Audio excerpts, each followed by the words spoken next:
Bom, o vereador, como membro do Poder Legislativo, ele tem duas funções clássicas, tradicionais. Uma, obviamente, é legislar, portanto, apresentar, propor e aprovar projetos de lei de interesse da coletividade. E a outra é fiscalizar o poder público, ou seja, a boa ou má aplicação deve ser um objeto de preocupação do vereador, porque, na verdade, o vereador ele tem que impedir que aconteçam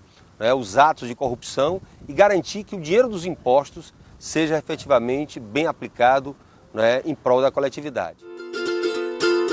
No caso dos vereadores do PSOL, nós temos uma terceira e fundamental tarefa,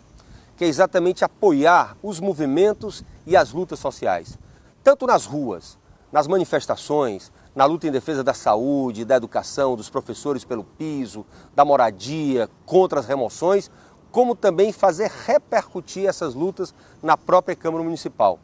seja através dos pronunciamentos, seja através principalmente das audiências públicas. Quando nós chamamos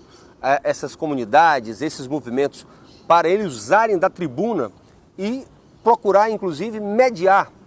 em alguns casos, o acordo para o atendimento dessas reivindicações. Então eu diria que são essas três tarefas: legislar, fiscalizar e apoiar as lutas sociais. Então o sucesso ou não de um mandato de esquerda do PSOL está nessa capacidade de ser esse porta-voz, de ser esse tribuno do povo que fala, tá certo,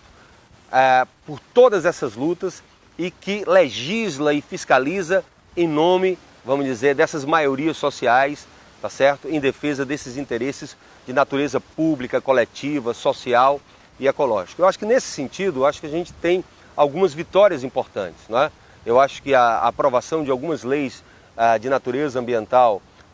e de mobilidade humana, como foi o caso da lei das dunas do Cocó, como foi o caso da lei que protege os nossos golfinhos, que são os botos cinza, como é o caso da lei que criou o sistema cicloviário sobre ciclovias e ciclofaixas, são vitórias importantes. Temos derrotas, mas são derrotas na luta popular, que inclusive podem e devem ser revertidas num próximo mandato e num outro governo, como foi o projeto da Prefeitura,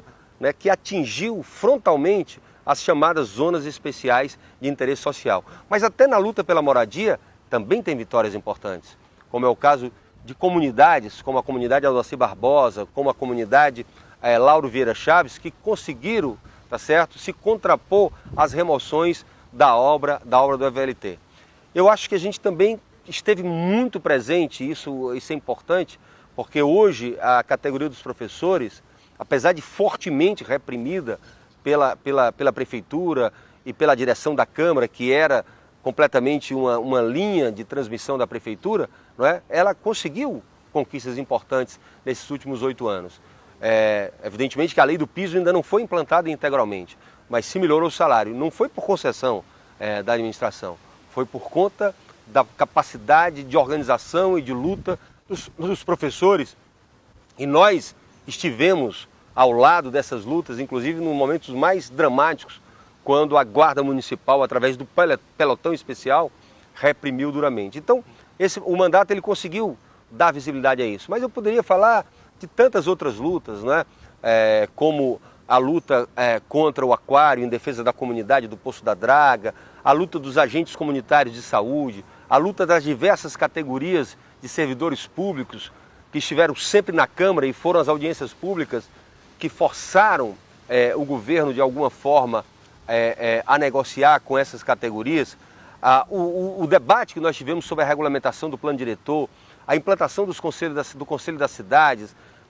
a aprovação do concurso público para o preenchimento dos cargos do Instituto de Planejamento de Fortaleza, são alguns dos casos onde essa junção de uma assessoria competente, dedicada, de um partido que deu a linha dessa atuação e de movimentos sociais, sindicais, populares e ecológicos, que realmente fizeram com que essas vitórias, que são vitórias do povo de Fortaleza, foram alcançadas e, de alguma forma, o nosso mandato foi um instrumento nesse processo. Nos últimos 4 anos, o PSOL fez oposição à administração, defendendo a cidade e o povo de Fortaleza. Protegemos as dunas do Cocó e criamos a lei das ciclovias e das ciclofaixas. Estivemos sempre ao lado dos professores, na luta em defesa do piso e ao lado dos moradores, contra as remoções em defesa das zonas de interesse social. Para continuar essa luta, é que peço o seu voto e o seu apoio. No dia 7 de outubro, vote João Alfredo, 50-050.